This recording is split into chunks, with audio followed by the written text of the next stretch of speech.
నేను మీ రవికిరణ్ శర్మ, వేలూరి. ఈ యొక్క విశ్వావసునామ సంవత్సరంలో ఏప్రిల్ నెలలో గ్రహస్థితి ఏ రకంగా ఉండబోతోంది, ఏ రాసుల వారికి ఏ ఏ రకాల ఫలితాలు రాబోతున్నాయి, ఏ రాశుల వారికి అనుకూలంగా ఉంది, ఏ రాశుల వారికి ప్రతికూలంగా ఉంది అనే విషయాన్ని మనం తెలుసుకుపోయే ముందు ఈ గ్రహాలు ఈ యొక్క ఏప్రిల్ నెలలో ఏ రకంగా పాలిస్తున్నాయి, రవి ఎప్పటి వరకు పాలిస్తున్నాడు, ఏ రాశిలో ఉంటున్నాడు, చంద్రుడు ఏ రాశిలో ఉంటున్నాడు, కుజుడు ఏ రాశిలో ఉంటున్నాడు, బుధుడు ఏ రాశిలో ఉంటున్నాడు, బృహస్పతి ఏ రాశిలో ఉన్నాడు, గురుడు ఏ రాశిలో ఉన్నాడు, శుక్రుడు ఏ రాశిలో ఉంటున్నాడు, శనీశ్వరుడు ఏ రాశిలో ఉన్నాడు, రాహుకేతుడు సంచారం ఎలా ఉంటుంది, ఇట్లా గ్రహాల అనుకూలత ఆ రాశులను బట్టి ఈ యొక్క గ్రహస్థితి అనేది ఏర్పడుతుంది. కాబట్టి ఏ రాశుల వారికి ఏ ఏ గ్రహ సంచారం వల్ల ఏ ఏ ఫలితాలు రాబోతున్నాయి అనే విషయాన్ని గురించి మనం చర్చుకుంటున్నాం. అందులో భాగంగానే మరి మేషరాశిలో రవి సంచారం ఏప్రిల్ 13వ తేదీ వరకు ఉంటుంది. తదుపరి వృషభ రాశిలో సంచారం ఏర్పడుతుంది. అందువల్ల రవి మేషంలో ఉండటం వల్ల మేషరాశ్యాధిపతి కుజుడికి రవి మిత్రుడే కాబట్టి మేషరాశి వారికి రవిగ్రహం వల్ల కొంత అనుకూలతలు ఉన్నాయి. రవి వల్ల మనకు ఏమొస్తూ ఉంటాయంటే ఆరోగ్యము మరియు విద్య, ఉద్యోగం సంబంధించి రవిగ్రహం కాబట్టి ఇక రవి అనుకూలత అది కొంతవరకు అనుకూలంగా ఉంటుంది. తదుపరి వృషభ రాశిలో సంచారం చేస్తున్నాడు కాబట్టి వృషభ రాశ్యాధిపతి శుక్రుడికి రవి శత్రువు కాబట్టి ఈ యొక్క ఇబ్బందులు పడే అవకాశాలు కొంచెం ఉంటాయి. అదే రకంగా చంద్ర సంధ్యారం ప్రతిరోజు నక్షత్రాన్ని బట్టి మారుతూ ఉంటాయి కాబట్టి ఈ యొక్క చంద్ర సంధ్యారం ఆ నక్షత్ర అనుకూలతను బట్టి చంద్రుడు ఏ ఏ రాశిలో సంచారం చేస్తాడో ఆ ఫలం కూడా అదే రకంగా వస్తూ ఉంటుంది. అట్లాగే కుజ సంచారం జూన్ 8 వరకు కూడా సింహంలోనే సంచారం చేస్తున్నాడు. అంటే ప్రజెంట్ సింహంలోనే కుజుడు ఉన్నాడు. మరి సింహరాశ్యాధిపతి కుజుడు కాబట్టి ఈ కుజ సంచారం కూడా ఈ మేషరాశి వారికి అనుకూలంగా ఉంటుంది. అట్లాగే బుధుడు ఎక్కడ ఉంటాడు అంటే ఏప్రిల్ 3వ తేదీ వరకు వక్రం ఉంది. తదుపరి మేషంలో సంచారం చేస్తున్నాడు బుధుడు. అందువల్ల బుధుడు మేషరాశిలో సంచారం చేస్తున్నాడు. తర్వాత గురుగ్రహం ఈ సంవత్సరం ఎక్కడ సంచారం చేస్తున్నాడంటే మే 9 వరకు మిథునంలో సంచారం చేయడం అనేది జరుగుతుంది. మిథున రాశ్యాధిపతి బుధుడు కాబట్టి బుధుడు అనుకూలంగా ఉంటాడు. మిథున రాశి వారికి బుధ అనుకూలత ఉంటుంది. తర్వాత బృహస్పతి ఈ రకంగా సంచారం చేస్తున్నారు. బృహస్పతి తర్వాత శుక్రగ్రహం, శుక్రుడు ఏప్రిల్ 10 వరకు కుంభంలో ఉంటున్నాడు. తర్వాత వక్రం ఆఖరవుతోంది ఏప్రిల్ 13న. తర్వాత మీనం సంచారం జరుగుతోంది. ఇట్లా మే 21 వరకు కూడా మేష సంచారం అనేది జరుగుతూ ఉంటుంది శుక్రుడికి. అందువల్ల కుంభమీనాల్లో శుక్ర సంచారం వల్ల ఈ యొక్క శుక్రుడి వల్ల కలిగేది కలత్రము, ధనము, భోగ భాగేశ్వర్యాలు కాబట్టి ఈ యొక్క కుంభమీన రాశుల వారికి కొంత ధన విషయంలో కొన్ని ఇబ్బందులు వచ్చే అవకాశాలు ఉన్నాయి. అందువల్ల ఈ గ్రహ సంచారం ఏ రకంగా ఉంటుందో దాన్ని బట్టే మనకి ఫలితం అనేది వస్తూ ఉంటుంది. తదుపరి శని సంచారం ఏప్రిల్ 17 వరకు మీనంలో సంచారం చేస్తున్నాడు. తర్వాత వక్రం ప్రారంభమవుతుంది.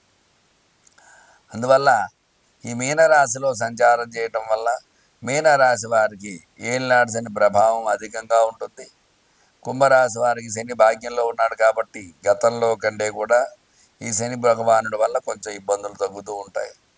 మరి రాహు మే 16 నుంచి కూడా రాహు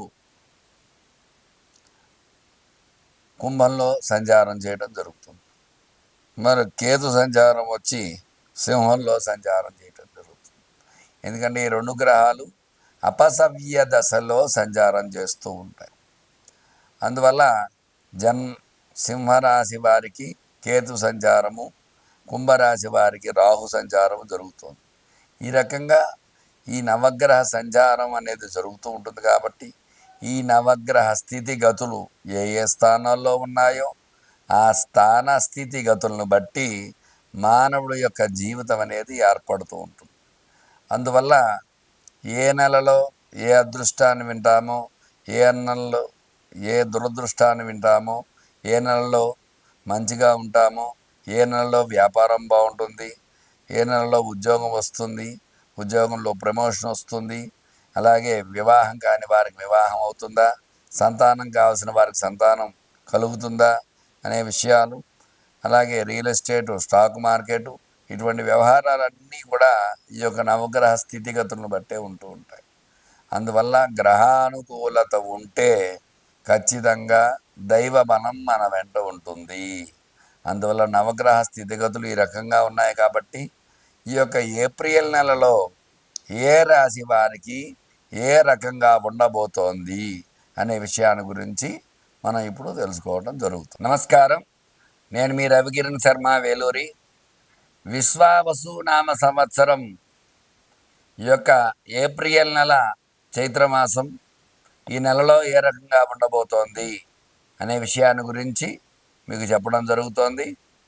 మరి మేషరాశ్యాధిపతి కుజుడు యొక్క సింహ సంచారం చేయడం జరుగుతోంది. సింహరాశ్యాధిపతి రవి కాబట్టి, ఆ రవి గ్రహాలకు అధిపతి కాబట్టి ఈ కుజుడు వల్ల చిన్న చిన్న సమస్యలు వచ్చే అవకాశం ఉంటుంది. అలాగే ఈ రాశ్యాధిపతి కుజుడు కాబట్టి కుజుడికి రవి, చంద్ర, బుధ మిత్రులు, గురుడు సముడు, అట్లాగే శుక్ర శని శత్రువులు. అందువల్ల ఈ సంచార స్థితిగతులను బట్టే యొక్క మేషరాశి వారికి ఎలా ఉండబోతోంది అనే విషయాన్ని చెప్తున్నా. ఇందులో భాగంగానే మేషరాశి వారికి ముందుగా ఉద్యోగ ప్రయత్నం చేసేవారికి ఉద్యోగ ప్రయత్నాలు ఈ నెలలో గ్రహానుకూలత తక్కువగా ఉండటం వల్ల విఫలమవుతూ ఉంటుంది. ఉద్యోగంలో అనుకూలత తక్కువగా ఉంటుంది. ప్రమోషన్స్ వస్తాయనుకున్న వారికి ప్రమోషన్స్ కొంచెం ఇబ్బందిగా వస్తూ ఉంటాయి. ఇంకా సమయం పట్టే అవకాశం ఉంటుంది. అట్లాగే విదేశాల్లో వెళ్దాం ఉద్యోగరీత్యా అనుకునే వారికి కూడా కొంచెం ఇబ్బందులు వచ్చే అవకాశాలు ఉన్నాయి.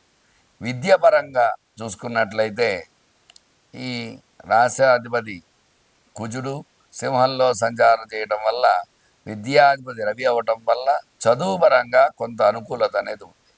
ఈ మేషరాశి వారికి విద్యపరంగా మంచి చదువులు చదువుతారు. అయినప్పటికీ కూడా ఉత్తమ శ్రేణితో ఉత్తీర్ణతతో పాస్ అవ్వడం అది కొంచెం కష్టం అవుతుంది. అయినప్పటికీ గట్టి ప్రయత్నం చేస్తే గ్రహ అనుకూలత, ఎందువల్ల అంటే ఏలినాడ్స్ అనే ప్రభావం అది మేషరాశిపై ఉంటుంది. తర్వాత వ్యవసాయం చేసేవారికి, వ్యవసాయదారులకి పంట అనుకూలత కొంచెం తక్కువగా ఉంటుంది. అకాల వర్షాలు పడటం వల్ల సమయానికి పంట చేతి అందిరాకపోవటం, వ్యవసాయపరంగా పెట్టుబడులు అధికమవుతూ ఉంటాయి. చిన్న చిన్న ఇబ్బందులు వస్తూ ఉంటాయి. మరి వ్యాపార పరంగా చూసుకున్నట్లయితే వ్యాపారస్తులు అనుకున్న దానికంటే గతంలో ఉన్న ఇబ్బందుల నుంచి బయటపడే అవకాశాలు కొంచెం తక్కువగా ఉన్నాయి. కుజుడు వ్యాపారకారకుడు అయినప్పటికీ కూడా అనుకున్నంత రీతిలో వ్యాపారం రాణింపు అనేది ఉండదు. అందువల్ల వ్యాపారం బాగుండాలి అంటే దాని దగ్గర పరిహారాలు చేసుకోవాలి. కుజ అనుకూలత అనేది కలగాలి. అందువల్ల వ్యాపారపరంగా ఇబ్బందులు వస్తూ ఉంటాయి. గతంలో చేసిన దానికంటే కూడా ఇప్పుడు కొంచెం తగ్గుతుంది వ్యాపారం అది.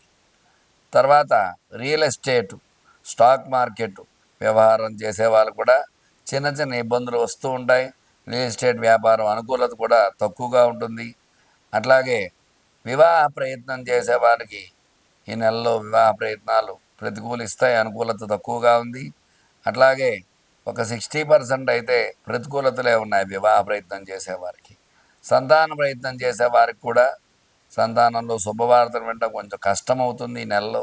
ఎందువల్ల అంటే గ్రహానుకూలత తక్కువగా ఉండటం వల్ల సంతానం శుభవార్తలు వెళ్ళలేకపోవడం అనేది జరుగుతుంది. అలాగే మొత్తం మీద చూసుకున్నట్లయితే ఈ యొక్క మేషరాశిలో గ్రహ సంచారం ప్రతికూలంగా ఉంది. ఏలినాటి శని ప్రభావం అధికంగా ఉండటం వల్ల వ్యయస్థానంలో శని సంచారం చేయటం వల్ల చిన్న చిన్న ఇబ్బందులు పడుతూ ఉంటాయి. ఈ యొక్క మేషరాశ్యాధిపతి కుజుడికి శని శత్రువు కాబట్టి ఆ యొక్క శని ప్రభావం ఈ యొక్క శత్రువు మీద ఎక్కువగా ఉండటం వల్ల మేషరాశి వారు ఇబ్బందులు ఎక్కువగా పడుతూ ఉంటారు. అందువల్ల వీరు ఏం చేస్తారంటే శనివారం నాడు విశేషముగా శనీశ్వర ఆలయానికి వెళ్ళి నువ్వుల నూనెతో అభిషేకం చేసుకుని నువ్వులు బెల్లము నివేదన పెట్టి నమస్కారం చేసుకోవాలి.